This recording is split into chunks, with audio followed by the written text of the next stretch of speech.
And here we go. Oh, they want my password.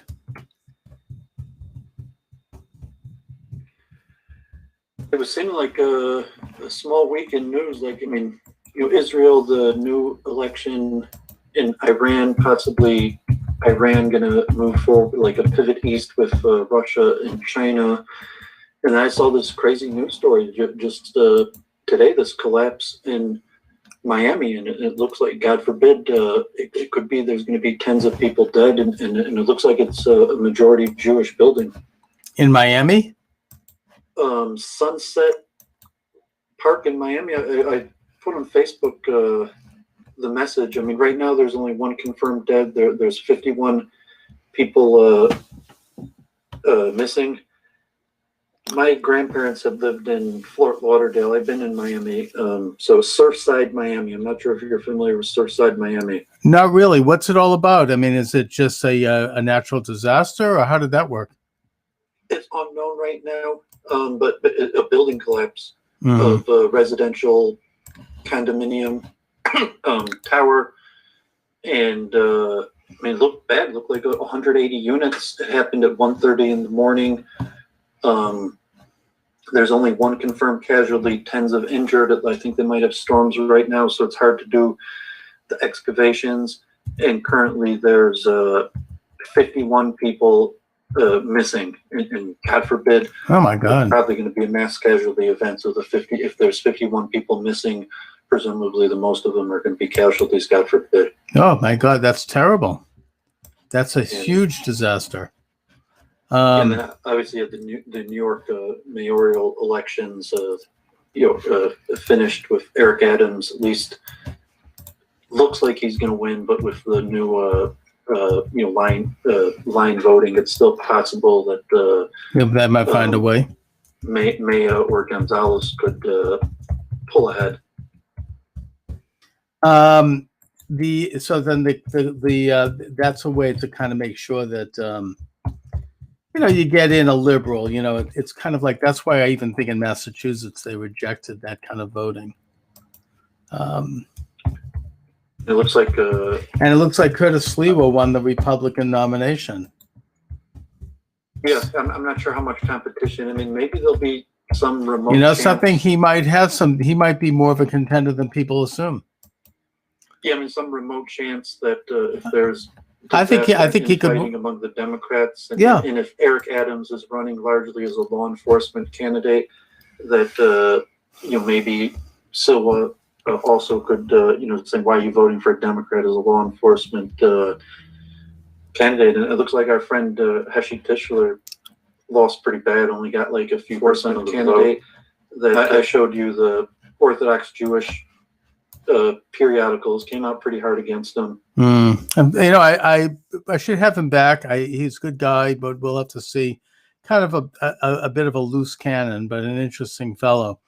Now, Dooovid, I wanted to just talk a little bit about something that has both a Jewish and an American component to it. And that is that it was about a year ago now that I was invited to attend a school committee meeting in Newton, Massachusetts. Newton is a very large Jewish population. I think it's probably upwards of 30% Jewish. I'm familiar with Newton. My local Young Israel's rabbi's wife, I believe, is the daughter of the Young Israel rabbi there in Newton, emeritus rabbi of Newton. And it's very liberal. It's somewhat upper class, and there was a controversy with the Newton Public Schools introducing a viciously anti-Israel curricula. And when I say anti-Israel, I'm not just talking, two-state solution. We're talking like Jews are like massacring women and poisoning wells. I mean, this is like Middle Ages, sort of blood libel stuff. Really unbelievable, right? And this is in a Jewish community. And the school superintendent, who himself is at least nominally Jewish, Fleischman, was very much the spearhead to introducing this particular agenda. And it was being promoted by somewhat of a radical Palestinian group, probably connected to Hamas. I don't know the exact details. According to Charles Jacobs, it was connected to Hamas. And he's a Newton resident. He's a big activist here. And I went to the school board meeting, and Charles Jacobs and several other people gave fiery speeches against this, and they really called down the school committee. How could you allow this to be here in this predominantly Jewish community? And what the heck are you thinking? And they really let them have it, demanded people resign. We have this woman, she's in her 90s. She's a Jewish activist. She's been around forever. She got up and gave this passionate speech, and the audience was practically heckling the school board. And what I found most interesting about it was that the school board sat there like a bunch of robots. I mean, it was almost like nobody existed. And they had no facial reaction to some of the charges being made. It was as if they were in some kind of a strange zone. And then they just sort of, thank you, next subject, and they gavelled through and they moved on, said nothing, no comment, no response. And we're talking here about a local school board. This isn't like a big government. This is people who live in the community. I mean, Fleischman he lives in Newton, and by the way, gets 6-figure salary too. And I was just astounded by how, to say they're arrogant doesn't really describe it. It was a very strange thing. And now I'm seeing this same thing going on nationally with regard to critical race theory. And people are getting up and saying, this stuff is poisonous. It's bad for my children. It's creating racial conflict. My children are perfectly fine and friendly with their fellow students of all races. Nobody really thinks about race at that age. And they have this lesson coming in where they're starting to, white people are oppressive and black people are seen as, oppressed, and just this entire kind of Marxist type stuff. And, they're like, and also you have to call a boy a girl and a girl a boy, all that. We don't want to go into that because I'm on YouTube. You can get banned. And I noticed the same reaction from these school boards. It's as if they don't exist. Gavel it through. And then they had one, I mean, this is making the rounds. I'm sure you might have seen it. It's gone viral. In the Loudoun School Committee in Virginia, which is a very liberal community, by the way, just, a suburb of Washington, D.C., where this parent got up and said, this is bigotry, this is wrong. And they said, we're ending all commentary for the audience. Then they said, do I hear a second? And they gavelled a second, said, commentary is now over. And the audience erupted, and they started to sing the national anthem, and they started to eventually police came and they arrested 2 people. And I think that I don't know if you have any opinion about this, but there is something really, really strange going on with these school board members. I mean, I assume most of them are elected, and yet it's almost like the kind of arrogance that they're displaying. It's fascistic. I mean, the idea that they would shut down any commentary, who the hell are they? What are your thoughts? Well, I mean, unfortunately, I'm not surprised by any of that. And if it's highly Jewish, you have to think long term, the majority strategy of the larger element of American Jews was assimilation. And I was mentioning, related here in Detroit, Michigan, I think they're trying to forward legislation forbidding the teaching of critical race theory. And I actually, I went to the Roper School, which was founded by Anna Marie Bondi, who fled from Nazi Germany and had been a disciple of Freud, and I believe some of her friends that helped her were from the Frankfurt School, and we had the feeding line actually from the school to Columbia, and I think students actually studied under some of the disciples in Columbia, of the Frankfurt School. The Frankfurt School. Well, that's what critical And, race theory Jay is. Dyer, Critical like, theory. I think Jay Dyer said he got his actually PhD in critical theory.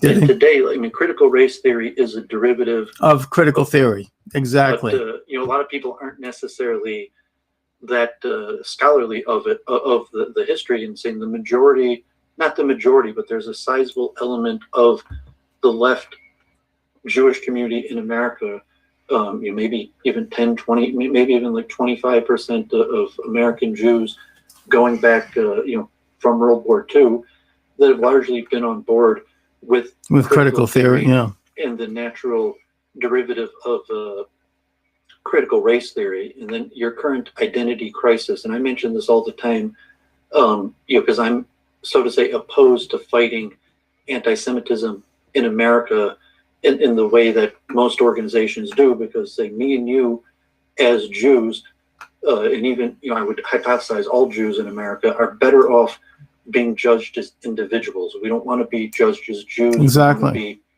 individuals. Well, critical race theory is looking at groups as such. And yeah, critical race theory, you're right. I'm glad you brought it up. It is a derivative of critical theory. Critical theory emanated out of Columbia University in the 1940s and 50s for what they call the Frankfurt School of New Research. And some of the main figures involved are mostly sociologists, some psychologists, and some other social scientists. Yeah, Adorno, that's Margaret right. Mead might be the more famous name. Herbert Marcuse, Erich Fromm, Wilhelm Reich. A lot of these guys fled Nazi Germany.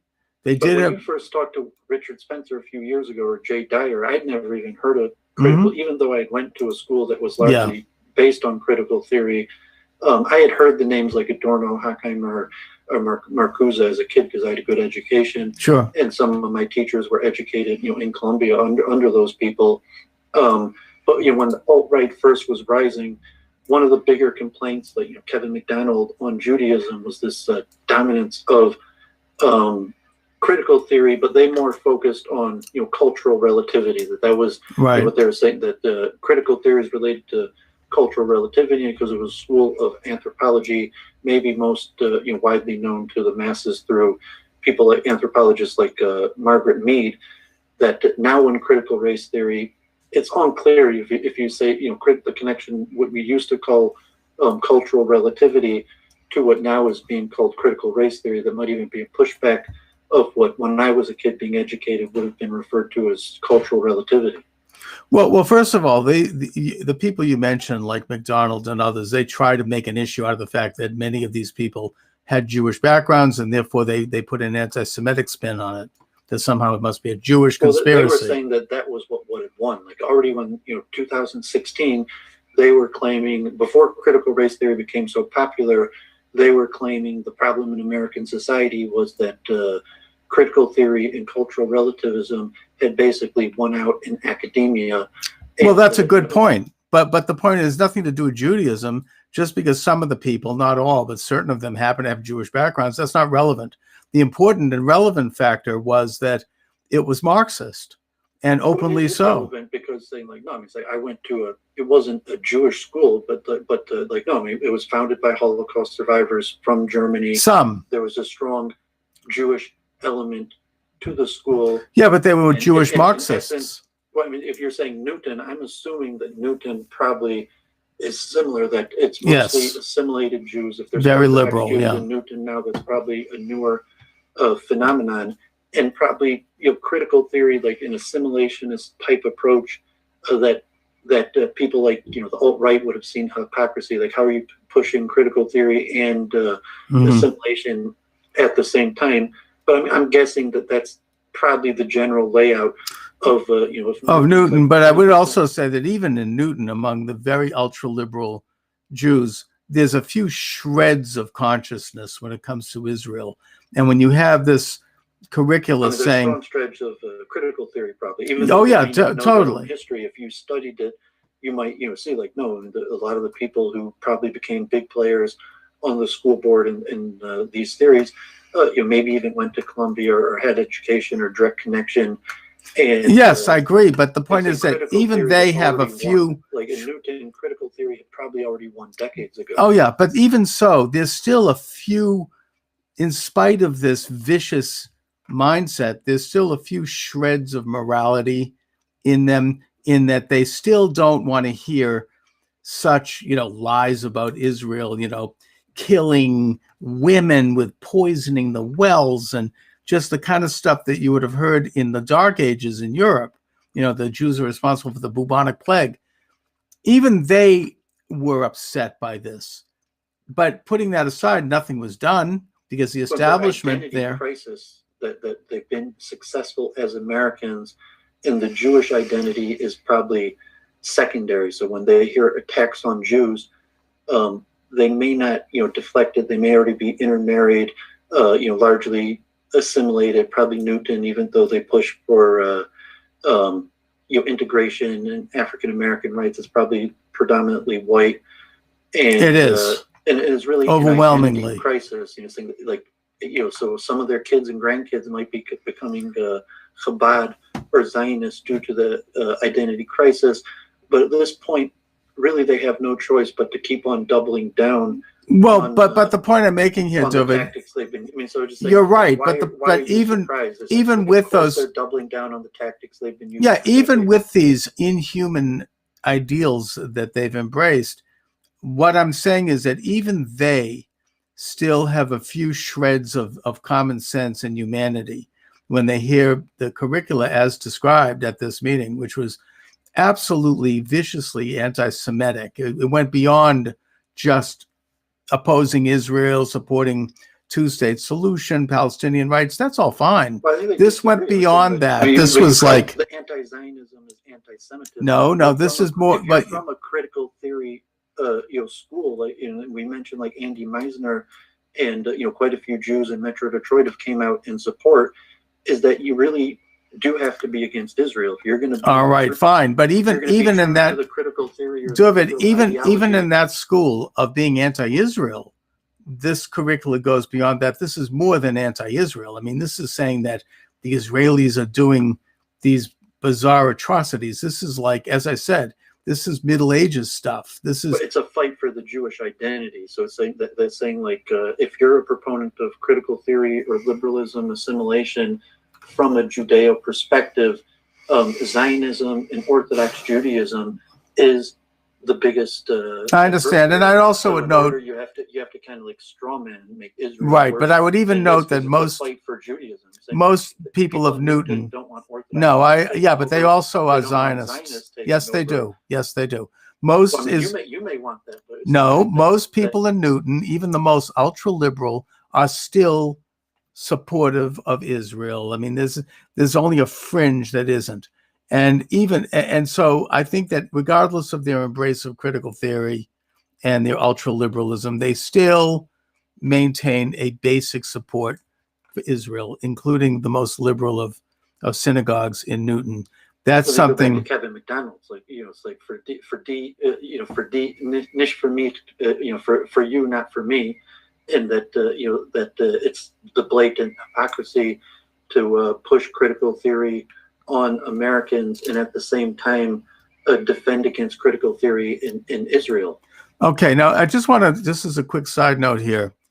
I'm running live on TikTok, and some of my TikTok followers want me to comment on a topic that I can't comment on because we're live on YouTube, and that is, in a nutshell, the head of the Michigan Republican Party coming out with a statement that the election had been great and everything was fine and kosher, and that he made reference in a very sneering way to the Maricopa County audit as being less than good.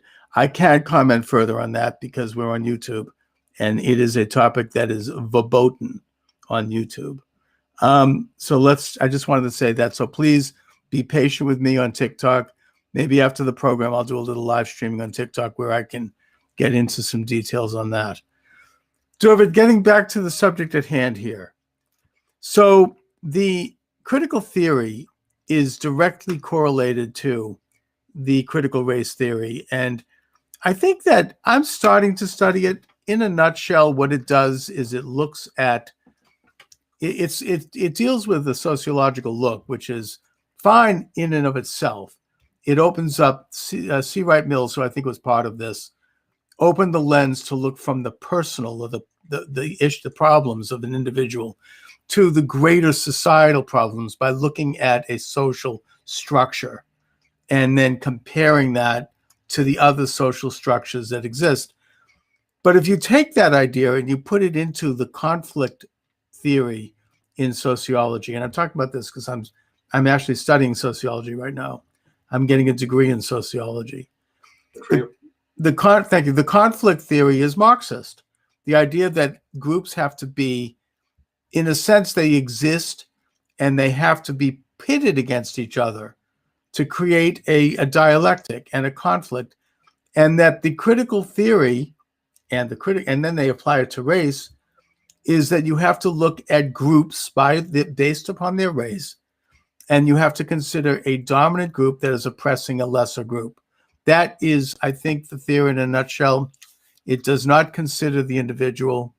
It doesn't consider the fact, and it basically, when you go down that road, you then are told that all people in the dominant group, which is called white, as it's presently defined, are privileged and are racist, that they have something against all the other groups inherently, and that racism is not necessarily conscious. It's just ingrained. It says who they are. A lot of these ideas were promoted by Harvard professor Charles Pierce in the 1980s, who continued this line of reasoning and who's seen as the father of the microaggression theory, which is that your racism is subconscious and that it can be detected under a microscope, really. If you look this way, you do that. I mean, an example recently is that for the Juneteenth holiday, there was a hotel that served fried chicken and watermelon, which is ethnically associated with Black people, just like bagels and lox are associated with Jewish people, or spaghetti and meatballs might be associated with an Italian festival. And they were placed under attack for being racist for this. So, it can become insane. In other words, it looks for racism in places where it really doesn't exist. Maybe this is a statement of how progressive we've become as a society, and that we no longer have, Jim Crow and open institutional racism. So the people who want to benefit from racism have to do this. They have to go into a microscope and try to find a racist cell, like a racist moment. And I just want to conclude these thoughts. Have anything good to say about critical theory or like Margaret Mead? No. I just want to conclude by noting Margaret Mead was a complete fraud. And Dooovid, I just want to finish by noting that they only take out the microscope if it's someone who's not goose-stepping to the left. In other words, if you're goose-stepping to the left, you can be like Joe Biden, who has a long history of making terribly racist comments, using the N-word in public in the Senate, talking about integrating schools and turning them into jungles. And a lot of this stuff is on tape, but that's ignored. Whereas if someone is not genuflecting properly to the establishment left, and they so much as like this scene in a hotel lobby in 1958 with David Duke or something, then they're destroyed. Their career is ruined and their reputation is in shatters. So I'm just saying that the entire theory, putting aside the emptiness of it, is used subjectively as a political weapon and as a cudgel against opponents of the left. And look, there is one element of critical race theory that's fine. It's not totally bad in that it is bringing up some history of the way Black people were treated in the United States, which I think is good and valid. And it actually was a lot worse in a way. Like they talk about the Tulsa riots. There were ones that were worse than that at that time. I think that's good. I think we need to do that. That's conventional. That's what we should do more of it. That's not the problem with it, though. The problem is the sociological piece that's going to create group consciousness and going to pit groups against each other. That's what parents are agitated about, not actual study of history. And what do you see then? Like, if you're looking at, probably the majority of Jews that assimilated and became successful and are in Newton or suburbs where I live in Metro Detroit, and probably similar around the nation, like Miami, even, God forbid, where the building collapsed, is that some extent we're kind of like we took advantage, so to say, of being white, but we're always mindful of oppression of other people, and took this assimilation tactic where we're just basically Americans, and we don't want to be pinned into a Jewish identity by the state or by any institutions, even though our Jewish identity might be important to us, or even though liberal Jews historically also leveraged our wealth and influence in America to help out Israel, even till today. But I'm kind of pessimistic, and I would defend critical theory to some extent because I was educated under it. I know a lot of American Jews that I would say in essence are good people trying to do the right things, even though I agree with the vast majority of your critiques. But I keep saying, like, what choice do these people have but to keep on doubling down? I mean, they're going to become Orthodox, they're going to repent and become Chabad, and then if they become Zionist, saying at the end of the day, the Zionist perspective is going to be, well, we don't really belong here. That in essence, our shared destiny is not in America, but in Israel. That like the reform going back in Germany, that as doctrine said, we do not plan on rebuilding the temple, and we do not plan on returning to Israel. And then you can make a reverse and saying that now we're Zionist, but doesn't that eventually say, like, no, our shared destiny isn't here in America, but in Israel? And what path do you see forward other than to keep on doubling down? Well, I mean, first of all, I think that you make the point that you really can't be a, quote, Zionist unless you make Aliyah and you go to Israel. That is weird because that's Zion. But you can be supportive. You can recognize the importance, both politically and theologically, of the existence of a Jewish state in Zion, in Palestine, and work to help that. Only by pushing for somewhat the opposite principles in a foreign land than we're pushing for here in America. I don't think it contradicts American. McDonald's essential. Well, I don't agree with that. No, I don't. No, I don't agree. Look, I mean, what you're using the argument that was used by the Council on Foreign Relations and by much of the international establishment in 1948, when, for example, Secretary of State George Marshall told Truman, and as his Secretary of Defense Forrestal, not to recognize Israel because it would hurt America. It would hurt our oil interests. The Arab countries are against Israel, and they're wealthy, they're vast. Do we want to piss off half the world? I mean, it would create, it's not in our interests. It's not in our economic interests to support Israel. And another dimension of the. Well, I mean, that's the argument that you're using. Like when the Russian Jews came to America, largely the push from the Federation, even though the vast majority of Russian Jews were more secular, was to not send them to public school and to fund them going to Jewish schools. So if you're talking about the same thing with Catholics, by the way. Newton, where probably they had very good public schools or elite private schools that were integrated, that if the school board agreed with you on this, Charles, that they would probably have to segregate and stop going to public schools and start going to Jewish schools, and that would probably push back on what allowed Jews to become successful. Well, first of all, Dooovid, that particular curriculum successful is because of integration, because we went to public schools or even private schools that were largely integrated, even if it was majority whites, but all types of people, and that as Jews around the nation, here in Detroit, probably Boston, also make a turn to the right. I mean, you're talking about the school board, that they would probably segregate and stop sending them to public schools in the first place. Well, first of all, the curricula being pushed in Newton was interesting. One of the reasons it was interesting is because it was only Newton that was targeted. I mean, there were none of the other 300 schools and school boards in Massachusetts were. Only Newton, which was unusual because I suppose that they figured Newton, they could get away with it because it is so ultra liberal, but it also happens to be Jewish in a lot of ways, very, a high percentage.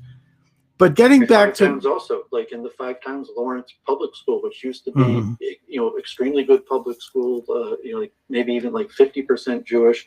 At this point, most of the Jews now go to private schools. There is no longer this large. Getting back to the Israel question, whether it's in America's interest, as I mentioned, all of the major establishment figures in the United States at that time, particularly conservative leaning, I mean, considerably liberal leaning, were anti-Israel. They were to Truman, don't do this, don't recognize Israel. And Truman almost unilaterally went ahead and did it anyways. And the reason that he did it, and the reason why ever since Israel is supported by Americans, both liberal and conservative, both Democrats and Republicans, both left and right, other than the extremes, is not because it's necessarily in our financial interest, but because it's the right thing to do, and because it has to do with our Judeo-Christian heritage. Because Christians, and even to a certain extent Muslims, I may add, also agree with the religious mission of Israel, which is that